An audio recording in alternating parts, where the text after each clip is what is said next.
शुक्रिया, thank you so much Shahjahanpur. बातचीत का ये दौर, सेकेंड राउंड, जनता का पूरी तरह से राउंड है, जनता के पास, जनता के लिए, जनता की बात। बोलिए, इधर कौन बोल रहा था? हाँ जी जनाब बोलिए। जी मैं ये पूछना चाहता हूँ, मोदी जी के जो वादे थे हाँ। कि 1 सर के बदले में 10 सर लेकर आएंगे, हाँ। 42 शहीदों के बारे में अभी तक सर क्यों नहीं आए उनके बदले में? 42 सर क्रिमिनल क्यों नहीं आए अभी वो? और मैं एक बात और पूछना चाहता हूँ इन भक्तों से एक बात और पूछना चाहता हूँ कि इन बेचारों ने वैक्सीन लगवाई है? अगर लगवाई है तो इनका तो अल्लाह ही भला करे। आपने लगवाई? नहीं, मैंने नहीं लगवाई। नहीं लगवाई? नहीं लगवाई? अल्लाह ही भला करे।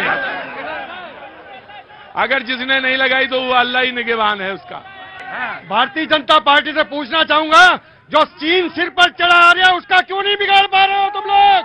और दूसरा, मैं एक बात और पूछना चाहूंगा, जो सुप्रीम कोर्ट का भी क्वेश्चन है, इलेक्ट्रिक 15,000 करोड़ रुपए का हिसाब क्यों नहीं दे रही भारतीय जनता पार्टी? ये घोटाला क्या?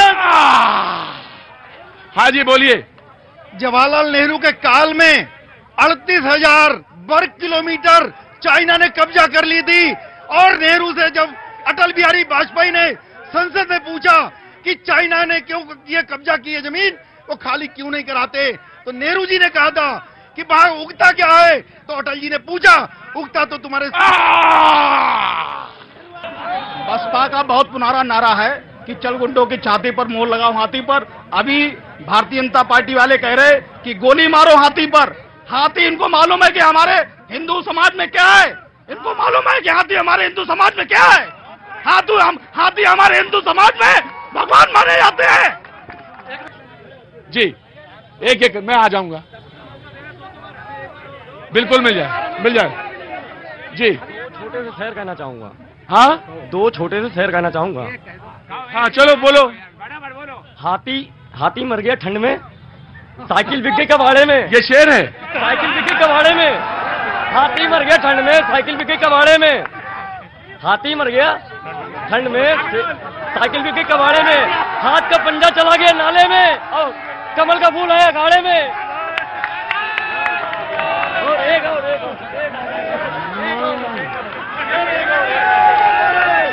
यह सवाल हमारा ये है कि हम रात जब भी यूपी पुलिस का वो आया था, एग्जाम हुआ था, यूपी गवर्नमेंट ने निकाली यूपी कांस्टेबल की वैकेंसी। कौन से, मुलायम सिंह जी वाले जमाने में या अभी वाले?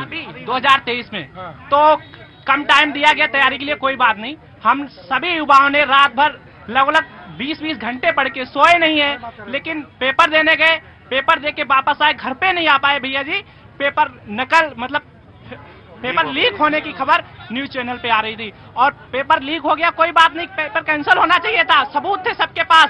यूपी पुलिस, ARO और मैं आपके सवाल से पूरी तरह सहमत हूं, और ये जो पेपर लीक का मसला मैंने बताया, चाहे उत्तर प्रदेश हो, चाहे बिहार हो, चाहे बंगाल हो, चाहे झारखंड हो। 19 पेपर कहाँ लीक हुए लगातार? अरे एक मिनट रुको, तुम्हारा नहीं हुआ होगा भैया। नहीं क्या परेशान हो ना, लेकिन मैं तुमको एक बात और बताना चाहता हूं। भर्तियां कब से, कहां से, किसके जमाने में क्या क्या हुआ, वो सवालों के जवाब नहीं है। हमें जवाब वर्तमान में खोजना चाहिए, और वर्तमान में ही खोजेंगे, और वर्तमान में ही हल निकालेंगे। ये जब मैं तुम सवाल करो तो पीछे से आवाज आ रही थी इनके जमाने में क्या हुआ था पूछो, वो जवाब का हल नहीं है। ना मेरे शो का वो उद्देश्य है कि मैं जब आपसे कहूं कि आप पेपर लीक कब हुआ और जब भर्ती आपके जमाने में होती थी तो क्या होता था, ये कोई जवाब का हल नहीं है। ठीक है ना? बिल्कुल सही। सबसे पहली बात, मुद्दों की कोई बात ही नहीं हो पाती कभी भी कहीं भी। लेकिन मैं सिर्फ इतना ही कहूंगा कि जालिम से कहो जेल की तादाद बढ़ा दें, जालिम से कहो जेल की तादाद बढ़ा दें। जिंदा है अभी मुल्क में सच बोलने वाले।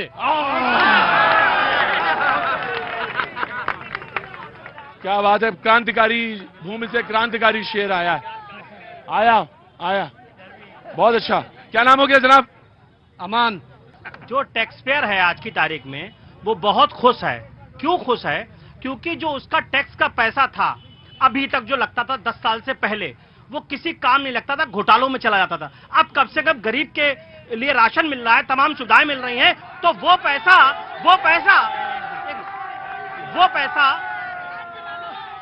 गरीबों की दुआओं टैक्स पेयर को मिल रही है। ये बात मोदी जी ने भी कह दी है। जी, ये हमारे बड़े अच्छे साथी हैं। नहीं, कोई बात नहीं।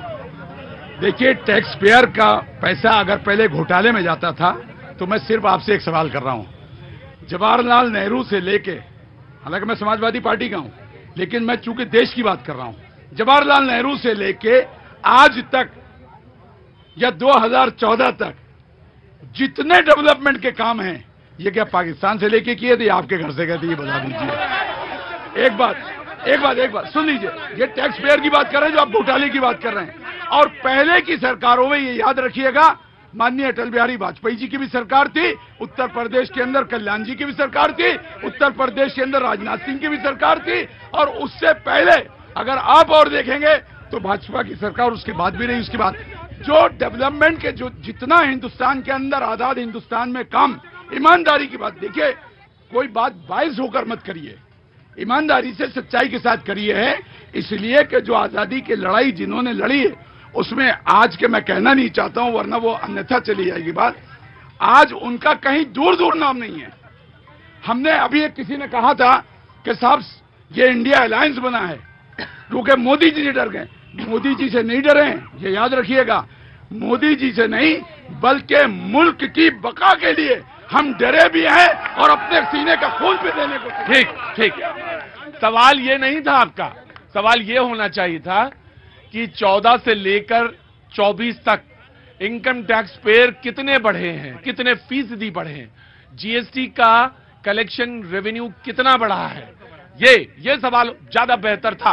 जी, हाँ जी, आया, बोलो। ड्राइविंग लाइसेंस की फीस जो पहले 100, 150, 200 रुपए हुआ करती थी, आज वो 1500, 3000 रुपए तक पहुंच गई है। लर्निंग लाइसेंस से लेके अगर आप लोग जाइए तो लर्निंग लाइसेंस के 1000 रुपए अलग दीजिए, पक्का कराने के 1500 रुपए अलग दीजिए, 3000 रुपए देने पड़ते हैं पक्का कराने के लिए। अच्छा, वो 6 महीने बाद जो लर्निंग के बाद जो कंप्लीट लाइसेंस बनता है उसके अलग से रुपए देने पड़ते हैं। जी बिल्कुल, मैं समझ रहा हूँ। कितने तोले के पहने हो? पहने हैं सर 30 तोले। गाड़ी चलाओगे छल्ले वाली?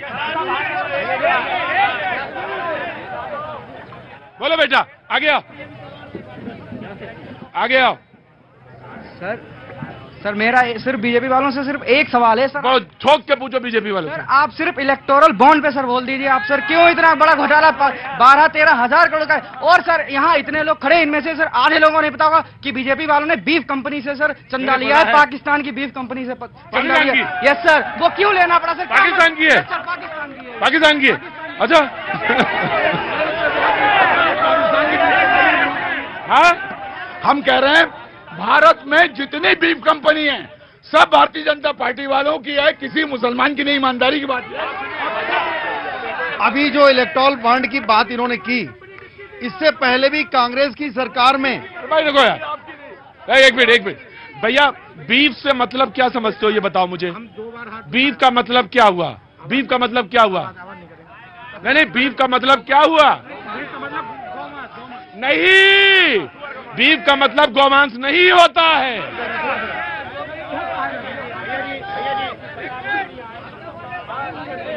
बीफ का मतलब गौमांस नहीं होता है बेटा, पता है ना?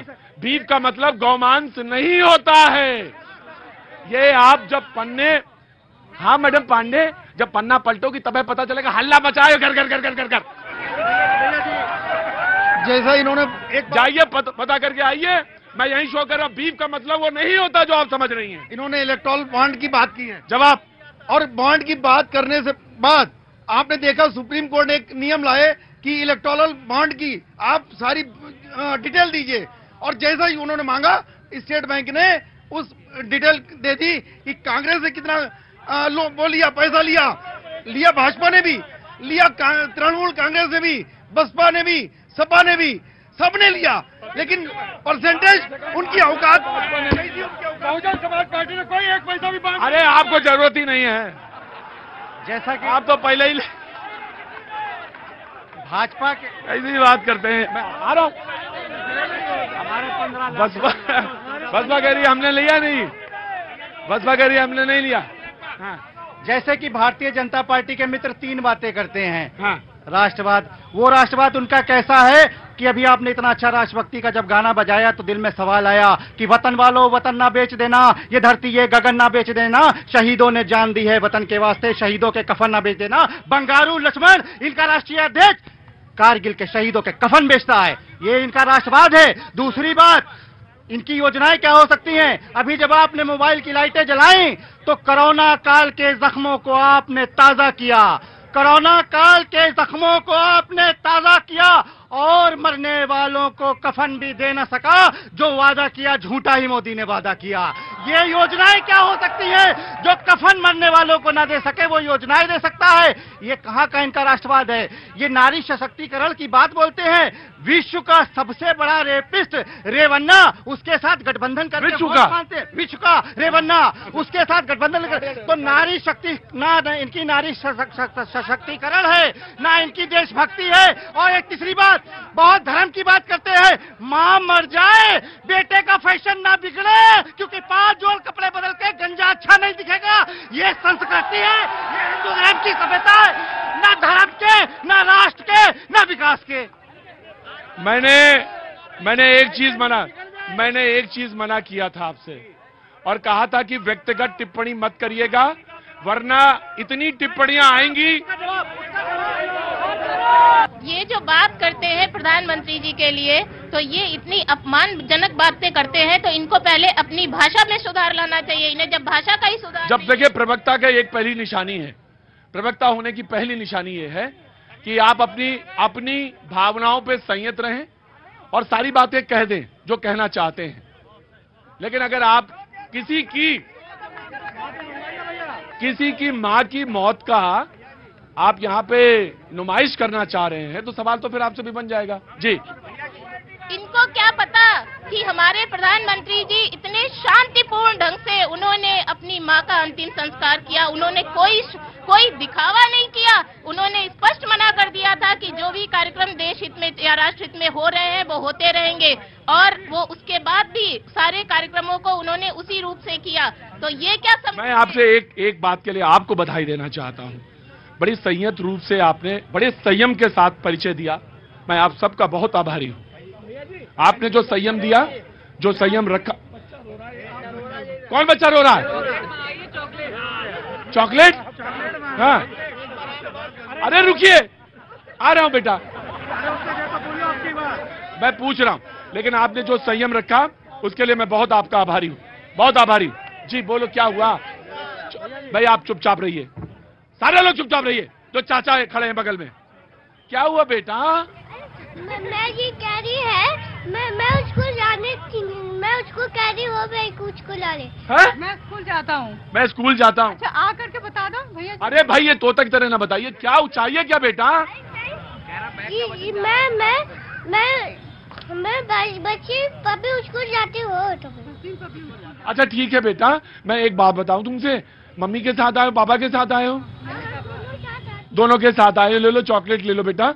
और एक मेरी बात सुनो, घर जाओ। इतने छोटे बच्चे को बोलना नहीं चाहिए प्रोग्राम में। अभी तुम्हारे लिए खेल का मैदान होना चाहिए। शाहजहांपुर में आपने सबसे आगे जमीन को नमन किया। हम भी ये कह रहे हैं हमारे जितने साथी उनकी तरफ से कि सरफरोशी की तमन्ना अब हमारे दिल में है और देखना है जोर कितना कातिल में। हो गया, आपने बोल दिया। आपका बहुत बहुत स्वागत है। अब